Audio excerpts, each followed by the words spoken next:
I've never done any job anywhere because I've never made a resume myself. Before I was 30, we did a public issue, and it was oversubscribed 23 times. So I had a very successful run. So I had about 7 companies. I did my first round the world trip in 1985. And since then, I've been traveling around the world, 6, 7 times in a year. But after 4 years, I had my first failure. I tried to set up a frozen yogurt parlors. Like I was committing $100,000 a month cash burn, right? And it was just crazy. But this humbled me down. At that time also I had various other businesses also going, so it was supporting. I was creating ecosystem in every business I went into. I've launched in my life more than 400 products globally. Used the internet first time in 1989. I did not know anybody else whom to send email, so I used to send it to myself. I entered the building of dotcom when everybody was leaving because their building was collapsing. So I was getting really, I had a lot of anxiety that I want to do much more than what I'm doing. Now we hit COVID, and then everything I wanted to shut down. And I don't want to go after this extractive way of capitalism. Most people chase trends. Very few understand how real value is actually built. Today we sit down with Kaushal Chokshi, a global venture architect with over 4 decades turning frontier technologies into real businesses. He explains why the future economy won't be extractive, it will be regenerative, and why those who ignore this shift will be left behind. Stay until the end. This conversation will change how you think about business, capital, and impact. This episode is sponsored by Inevitable Flow. Welcome to the Inevitable Cast. This podcast is sponsored by Inevitable Flow, a consulting firm specializing in helping architecture, engineering, and construction companies achieve a predictable flow of qualified leads and scale their operations with intelligent process automation. Through AI-driven solutions, Inevitable Flow combines strategic prospecting with automation so that companies can increase revenue without relying solely on uncertain referrals or the need to hire large teams. To learn more and schedule a free consultation, just click the link in the episode description. Today's guest is Kaushal Chokshi, a global venture architect who has spent more than 4 decades turning frontier technologies into thriving enterprises. He's the founder of Kawin Group, Scaley, and Fresco Cera, among others, a network of ventures shaping what he calls the regenerative economy, from luxury eco-hospitality and off-market mergers and acquisitions to AI-enabled wildfire resistance and controlled environment farms. Kaushal's work blends innovation, sustainability, and capital transformation on a planetary scale. His vision connects food, forest, and finance, proving that regeneration isn't just an environmental ideal, but a business model for the future. Kaushal, your career spans technology, mergers and acquisitions, sustainability, and beyond. Let's start from the beginning. How did your journey in venture building and cross-border innovation evolve into what you now call the Regenomy? First of all, thanks very much for inviting me for this podcast. And I really love it, what you are trying to do and what you're trying to promote. And when you talked about scaling, it's all about revenue, right? Revenue engines. So I've been creating revenue engines for all my life. Because when I started my first business, which I was out of college, I've never done any job anywhere. So when people say that, do you have any career advice? I said no, because I've never made a resume myself. But if you want to start a business, I can definitely give you some advice, how to start business and what not to do. When I started out from college, I did my electrical engineering and management background. Right from the beginning, I realized that what I wanted to do is identify new technologies and accelerate the adoption of technology. So I started creating new business models right from the beginning where, technology can be adapted. So when I started, long time back, I was in India at that time. So I grew up in India. The first 10 years of my business was in India. And I started with brick and mortar business. I've launched in my life more than 200 products globally. But in the first 2 years, I launched Baco, the JCB out of UK, which is an excavator, and that was launched in 1980. I'm really dating myself now, in India, and so I was part of the launch. I did the first drip irrigation in India, which was invented by Netafim, and then it was in Israel. It was invented in Israel, kibbutz. And then there was a Dutch company called Wavin. Through Wavin, they brought that technology in India, and I did the first project in 80. And then, one of the Indian company now is the world's largest drip irrigation company, but they came up in about 87. So I'm not going to go through all, otherwise, we'll be here 40, 40 hours, You need of more than each one year. episode. Yes. Right. But then I got into manufacturing of rotational molding. Rotational molding is basically if you want to make a hollow product without any joints in plastic, you use rotational molding. So there are large agri tanks or the traffic cones which you see on the road, the lamps and the garden lamps and things like that from plastic. So I got into that manufacturing, and before I was 30, we did a public issue, and it was oversubscribed 23 times. So I had a very successful run with the plastic processing industry. But I was also in thermal insulation business, PVC pipe business, and I had thermal insulation in terms of polyurethane business. I also had another company which was doing high temperature calcium silicate business. So I had about 7 companies, each like from construction equipment to plastic processing, dabbled into food processing, some agro hydraulic business. I developed one of the first sprinkler system for the poultry farms. And I'm still talking about first 3, 4 years, 5 years of my life, right? So cut the story short, so I had a 10 good, fantastic run in India. But I really was like started going around the world. I did my first round the world trip in 1985, which was Pan Am 1, you know.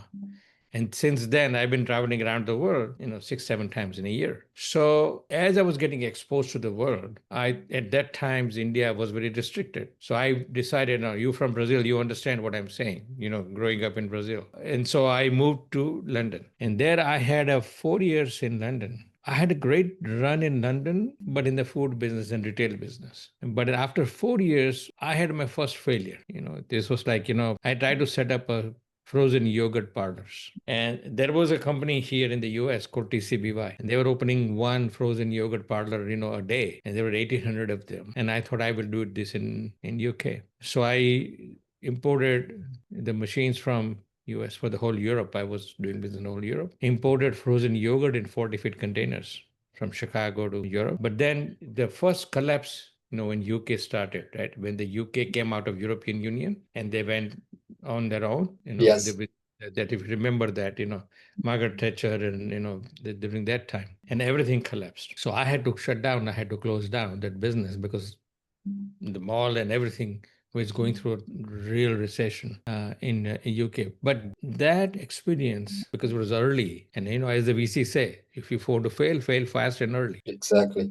It made me humble. Because till that time, I was just on a run. I was taking huge risks, and I said, okay, nothing can go wrong in my case, So I never realized, like I was committing $100,000 a month cash burn, right? And it was just crazy, right? But this humbled me down. At that time also I had various other businesses also going, so it was supporting. So I closed that down, but learned a lot out of that. And then I moved to Chicago, and then Chicago also I did manufacturing and composites. And I'll not go into deep into it because a lot of, business I did in the US Army with Lockheed Martin, with General Motors. But all this, what I'm talking about, I always took new technology, new product, created new business models. So without me realizing, I was creating ecosystem in every business I went into. And I was good in connecting, the term virtual project management wasn't even there. I didn't know, but I was doing that, right? Even before the internet. So in Chicago, I had a great run on the composite business. It was a composite manufacturing. And composite such an industry where it takes you to various verticals, because you can use composites in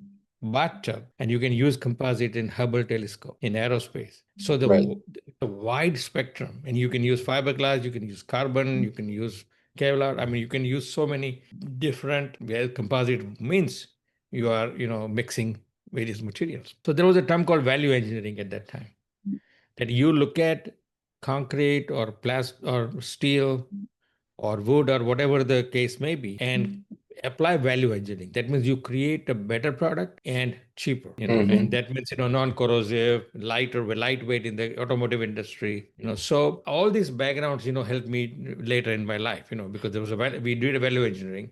Being an engineer, I can understand that. So, and I developed a lot of new products at that time. And I had a team of about 20 different companies just to work with, from Fanuc Robotics to 3M for coatings to Ferry and all the machinery companies. There are certain machines were made under my brand. And I'm saying ecosystem, I used to do my branded, press and equipment. And I did business in probably at that time 30 to 35 countries. I used to do turnkey manufacturing projects, around the world. During the same time, this is around 2000, I also launched trenchless technology in India, which is a company out of Oklahoma called Ditchwitch. And they make the directional drilling machines. So, you play your direct drill horizontally underground. And the other end, Yeah. when you come out, you just pull the pipe in. So got involved in the optical fiber laying in India big time in around 2000. So this was the start of the internet, right? I'm electrical engineer. Half of my friends in my class was in Silicon Valley. So even I've always used technology before everybody else, is adapting. I used to use technology much before. Used the Right. internet first time in 1989. And it was like, and I remember once, I had first AOL, or even before that, there were Delphi and Genie and different, products. I did not know anybody else whom to sell to send email. So I used to send it to myself. I was too early. Wow. Then I was also the beta user of Windows 95. The Windows 95, I got, 18 floppy disk. In Right. Windows 95, I was in the first week, I was in a bulletin. It was just started as a bulletin, msn.com. So then I acquired a company with programmers because I thought, hey, everybody's making $1 billion. Now I also want to get into this bandwagon, because the food.com and all those, .com was starting. I entered the building of .com when everybody was leaving because the building was collapsing. This is the first .com failure, like, during that time. So I kept on developing. I developed more than 50 apps at that time. And even at that time, it was in the cloud. We never said it was in the cloud because we used to say application service provider, managed service provider, but it was basically in the cloud. So what happened now, I was in brick and mortar and now I was in a click. So I became an expert in brick and click business. I could connect the physical world and digital world. I could connect these two. And that set the foundation for me for the next 10, 15 years, because then I was getting tired of all manufacturing. I used to go to the shows, trade shows, in K show in Germany or National Manufacturing Week show or various, because I was coming from manufacturing. And literally the pace of growth was like you can see the grass grow, right? Because all this manufacturing, nothing changes, very marginal. And at the same time, I got involved with a company. They may used to make chemicals for artificial environment. What I mean by that, they made skin for Jaws. The movie Jaws. They made skin. They made artificial polyurethane foam rocks. They made artificial palm trees. So I went to a show in Los Angeles for this environment business. And then the AI was creeping in, even at that time, right? There was a company called Silicon Graphics. Silicon Graphics used to make 3D software called Maya. I remember I sat on a dinosaur and the face of the dinosaur was on the screen and I was negotiating, like I'm going through and everything is thrown at me. And at that time, that program was costing $100,000, which now you can download free.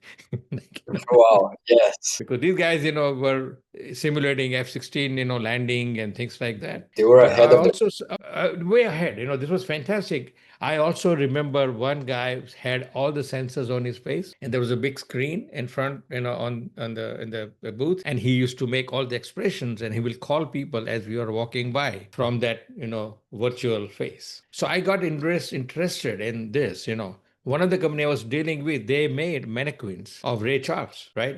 So there was a McDonald's in New York where they had set up a piano and a Ray Charles mannequin and the music and he's playing, right? So right. this is what I meant by, click and brick and all these, things were getting in mixed up. So I was getting really, like I had a lot of anxiety that I want to do much more than what I'm doing because, a location-based manufacturing. I had an office in Düsseldorf at that time. I used to do business in Sharjah, in Dubai, already did business in India. I had something going on in China, but I was getting like, I want to do something else. So I thought that, okay, I want to get into the startup ecosystem. So it took me about 2 years to shut the company, sell companies. My manufacturing was sold very comfortably. There are certain companies, there was no value. It was just a cash flow business. So I just, and then exit at that time was not prevalent, like that much prevalent in any case. So then I moved to San Francisco. And then for next 15 years, played a big role in the startup ecosystem. And we set up International Angel Group, called Cross-Border Angels, with main office in San Francisco, but also in Barcelona, London, Mumbai, Shanghai. We had an office in Dalian in China. And so we did about, I would say, in 10 years we were there. We did about 150 pitch events, and I'll give you an example. In 2015, we did one event in Goa in India, Portuguese, ex-Portuguese colony it used to be, So there we had about 400 people. An investor came from 17 countries. We had 150 companies pitching. And the one of the major TV channel televised, and we did the same next year in Bangalore, and then in London, and all over the world. So I really had a great exposure of the innovation which is going on around the world. And I traveled, I think in 2010-11, traveled to 17 cities all the way to Istanbul, met about 300 startups. And after that, in 2011, I decided to do cross-border angels. And so fast forward now, we hit COVID, and then everything I wanted to shut down. I had other companies where I had many employees in China, in Bulgaria, in South Africa. So then I said, okay, now I do two things I don't want to do. I don't want to manage people, and I don't want to go after this extractive way of capitalism, like, extractive way of fundraising, because it's 10x, 20x game. And it has its own place in Silicon Valley. I'm not criticizing what is, because they've developed a fantastic technologies, which we use. So I wanted to do something different. So all along, I was looking at sustainability, all the SDG goals, throughout my life. To just give you one data point, my first climate tech business was in 1987. It was Montreal Protocol, where we replaced Freon in thermal insulation from Freon to HCFC 144B, right? So that was the first climate tech business. So I'm in climate tech business since 1987, and continuously we did, when I say value engineering, conservation of energy, thermal insulation, all that, was leading to that. I did a lot of cold rooms and spray and, a lot of things, energy audits. So now I thought, okay, sustainability is not enough. Sustainability is a baseline. I'm still talking about a story, okay? So it's a baseline. Have to go beyond sustainability. And this is where I found the term, which is heavily used for the last 10 years among certain people, was regenerative. Regenerative means it is not enough to do preservation, but you also have a better outcomes, more positive outcomes than just reservation. I mean, when I went to San Francisco, we were talking about triple bottom line in any case, that we should have a profit, but also it should benefit people and planet. But with regenerative, you can go much more beyond just sustainability. So then I decided, okay, I want to get into regenerative economy. So I created a platform called Regenomic, and I said, okay, now I have the platform. What are the main issues, right, around the world, which requires attention? And also, it will take a long time. Sales cycle will be long, I understood.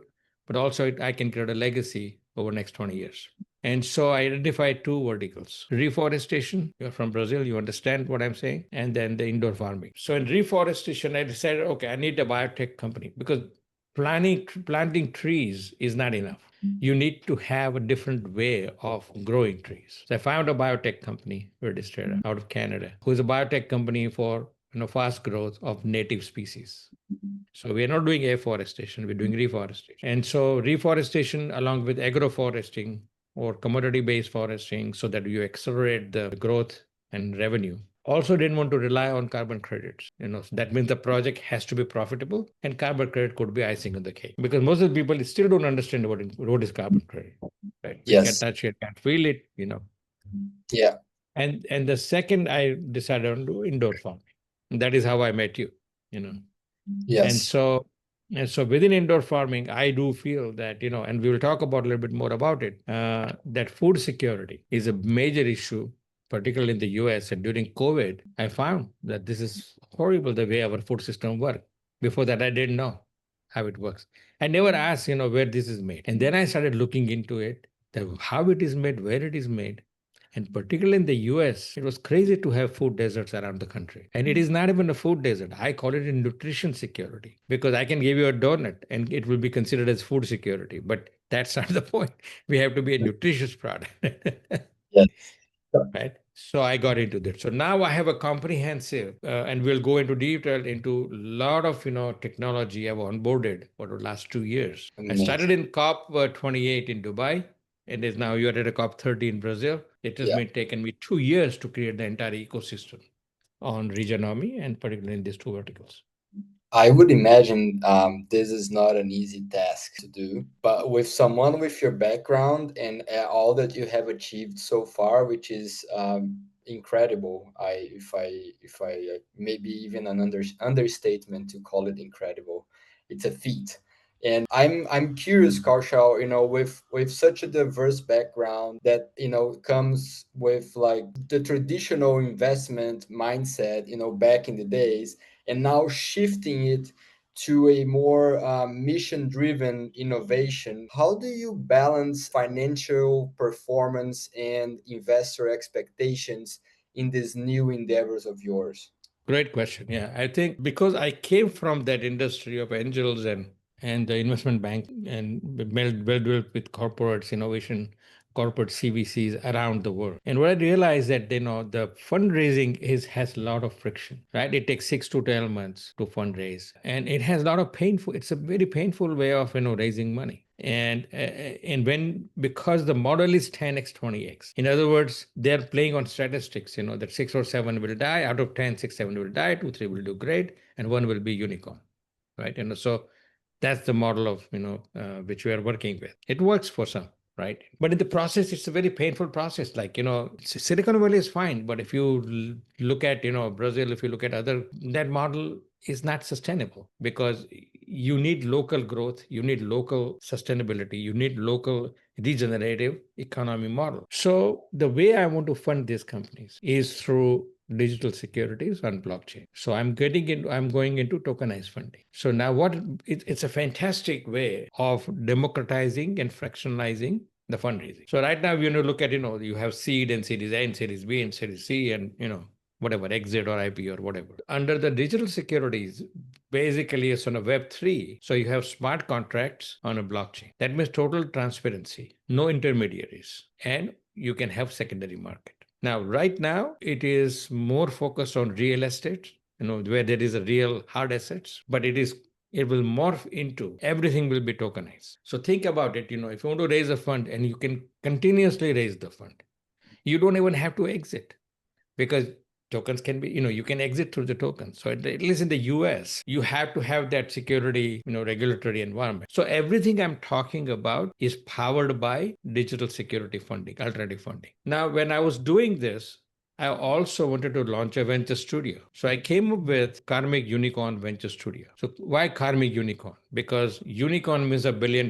valuation. But instead of value centric, I want a valuation centric. I wanted to create value centric. That it should be $1 billion impact. It's not just $1 billion, company. And so under Karmic Unicorn, we're focused on two things: tokenized funding and venture client model. In other words, you get the money from the client, right? If you have the client money and if you have tokenized funding, the investor will come, investment will follow. But in tokenized funding, you can also issue revenue share tokens, right? So that means you are not diluting your equity. So my goal, with the companies I deal with is, in my own ventures also, I have a lot of ventures of my own right now. They're all not built for exit. It'd be exitable, but not necessarily have to exit. So it has a purpose-driven business, so that you should have a purpose. And once you have a purpose-driven business, you will have a passion, right? Because now you can really focus and you can take it to a level where it is helping the community, the planet, everything. And now what I'm doing is I'm doing everything at hyper local. For all my life, I've been in globalization. I've gone reverse, going hyper local with a global context. So this new technology allows us to do business in a much different way, in a much transparent way. And I mean, that will be ideal for millennials and Generation Z to get into this kind of startups and this kind of innovation ecosystem. That is amazing, Kaushal. Of course, that any transformation, especially cutting edge ones, as the ones you're talking right now, they come with friction, right? What in your opinion have been the biggest roadblocks in scaling regenerative ventures globally?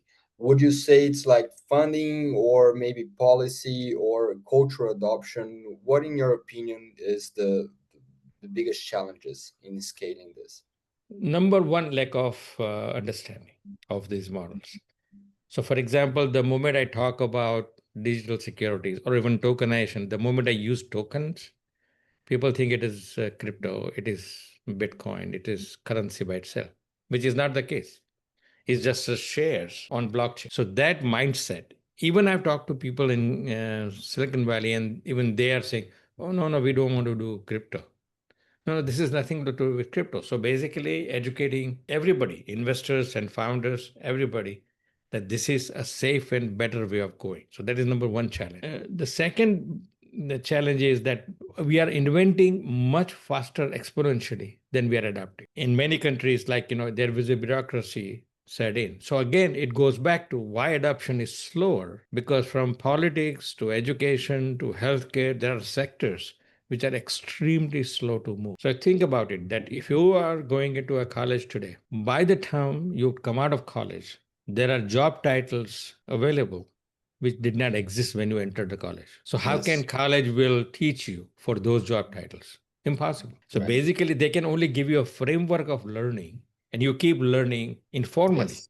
all your life. It's going to keep. So the rate of change is so dramatic that our education system is not keeping up with it, particularly because they are very slow to change, very Yeah. slow to move, right? So Yeah. mindset.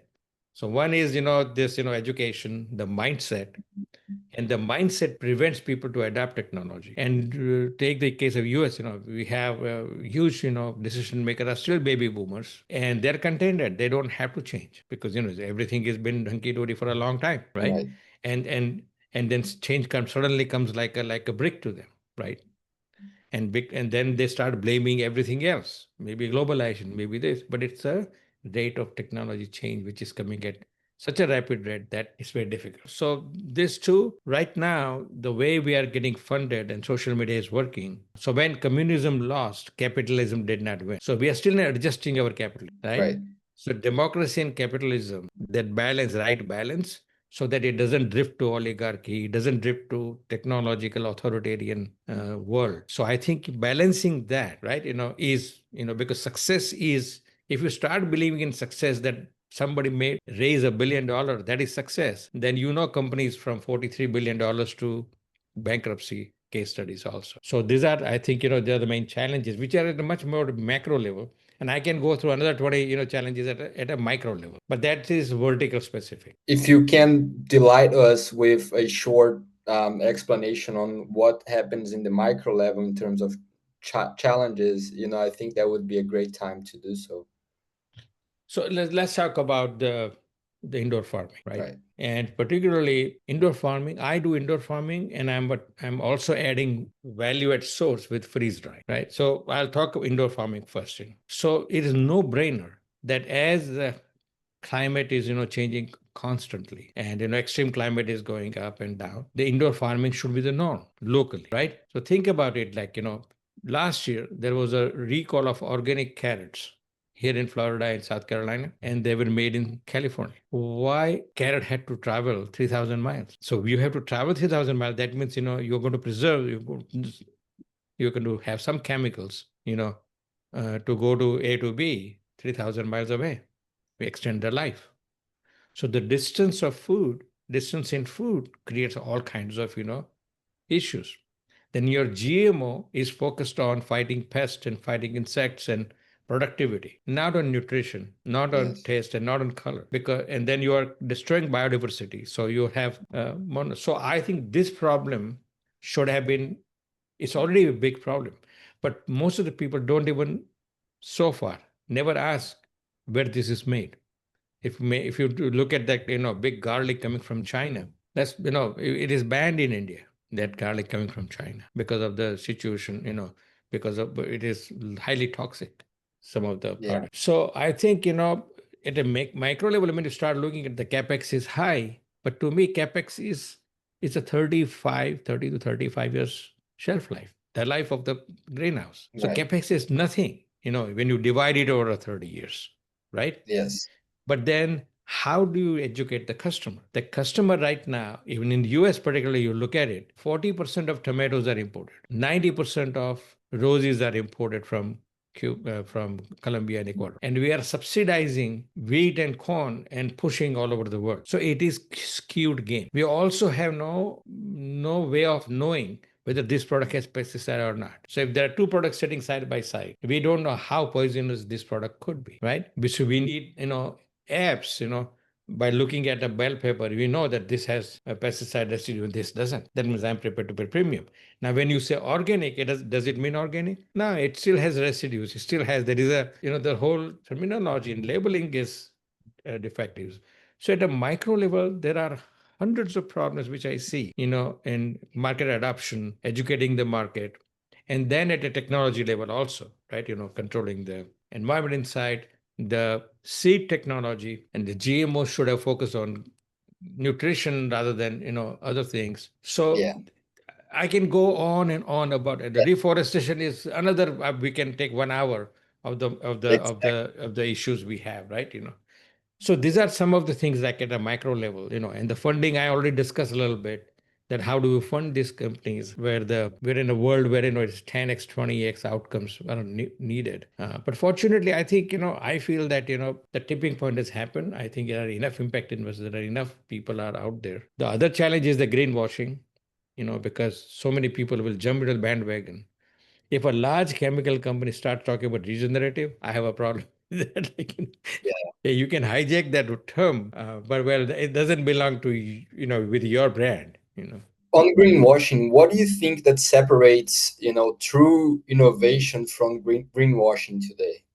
Blockchain based technology, tracing on a smart contract, tracing. So everywhere you can have the blockchain based technology where you can do the tracing of the product. You can also look at the funding mechanism, so investor can see what is happening. So using adapting technology on the blockchain, I think can solve a lot of problems, right? Because you should be able to know who made this bread paper all the way back. First of all, we shouldn't be shipping more than 2 hours. Now let's talk about the other one technology I forgot is to freeze drying. I did freeze drying 35 years back. I was only 30 years before time. Even today, even today, freeze drying is not that much known, right? The freeze drying is an excellent process where you can freeze dry a fresh produce and 97% of the nutrition is maintained. And the shelf life is 25 to 30 years. No preservatives. Don't you think every community should have a freeze drying facility? That means Yes. all your extra production, blueberries or whatever extra production you have in the season, you can freeze dry it. And now you have a food resiliency program, right? You can back it up. But somehow, it's not there. Most of the people still don't know about it. So these are the challenges, when you start talking about it and say how to move forward, the challenges I find is lack of knowledge about these processes. Right. And Kaushal, really well said. All of this very pertinent to the state of the art of the world today. You have been at the intersection of technology, sustainability, and finance long before it was mainstream, right? In your opinion, looking in the future right now, or maybe even looking at now into the future, what emerging technologies, being it AI, blockchain, bioengineering, what emerging technologies do you think will most accelerate the regenerative economy?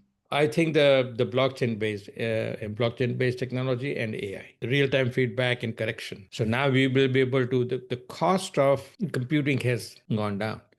So now you can in real time, you can take the EKG of the plant in real time, and then you can do the correction. And if the focus moves from longevity, distance to nutrition, I think we have what it takes.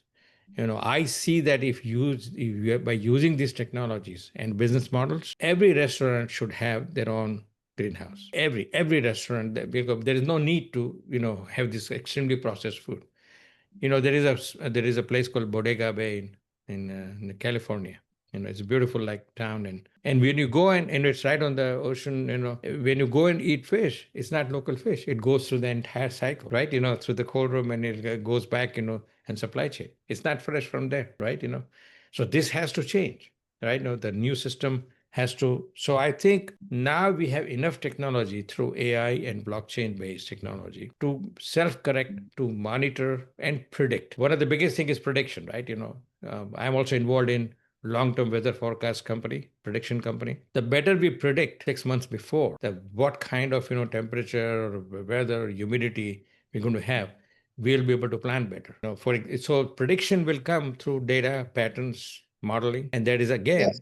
the data science, which is going way higher, and then applying AI to that data science will give better prediction. Spot Because better. we can predict now within the company that this year in many areas there may be more dengue fever. That means two data connecting, that when which condition dengue fever happens, and what was the year of last 30, 50 years of these conditions, and you can merge those data and give voice to data. So I think data science, AI, blockchain, I think it has matured enough that it can be applied to every physical world we live in. Yes, So that's what I see. That is what I think. that is really well said, Kaushal, and I couldn't agree more with you.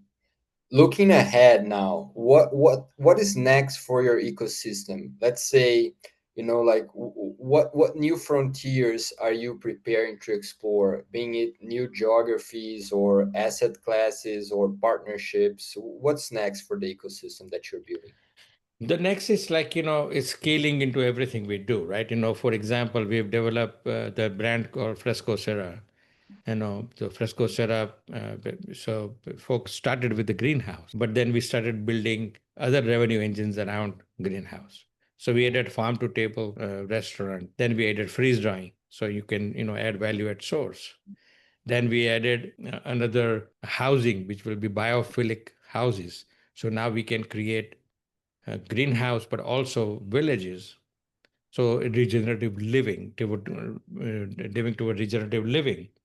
Now, within that, we also added Fresco Camp, which is like ecotourism or regenerative tourism. So now we are doing the entire village where you can live, you can have your own food, and also it is powered by microgrid, powered by local power. So this village concept, I want to take it globally, right?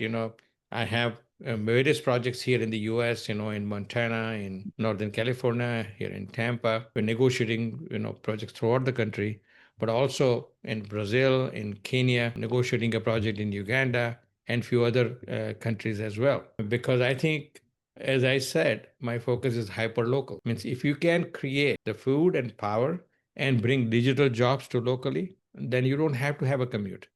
You don't have to run around the world and have leave big carbon footprint. So that is my dream, to have this kind of villages around the world. And another dream is that this should be governed by DAO, decentralized autonomous organization, where people can vote. And if we fast forward, let's say 5 years from now, what does success look like for you and your network of ventures? As far as Fresco Sierra is concerned, if I can have at least five villages or 5 to 6 villages operating, that will be success, because then it will be the hockey curve from there onwards. And as I am, my own company I'm building is a perpetual company. It's not for exit. So then, because what is going to happen is that, in the next 5 years, everything what we're doing, the technology will accelerate to get better and better every day, right? Whether it is, how to control the solar, you know, in the greenhouse, to how to create a better food, to how to better process it everywhere, because of the AI, because of the blockchain, it'll get better and better. So I feel that in 5 years I'll be ready to launch it to a much larger scale. But all these things takes time. There are permits, there are zoning, and all it takes time. You know. Fundraising. So yeah, I think I would like to see 5 to 6 villages and a few camps, eco camps, working throughout the world. And one of them, at least, will be in Brazil.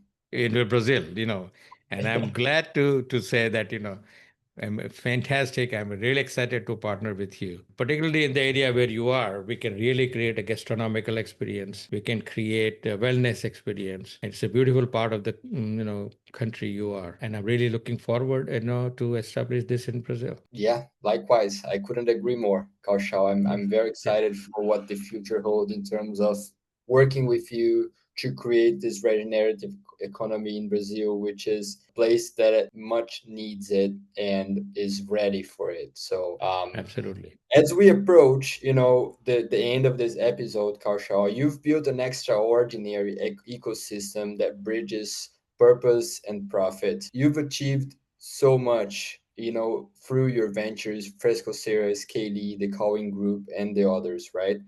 If you could wave a magic wand and solve one obstacle that is holding you back today, what would it Right. be?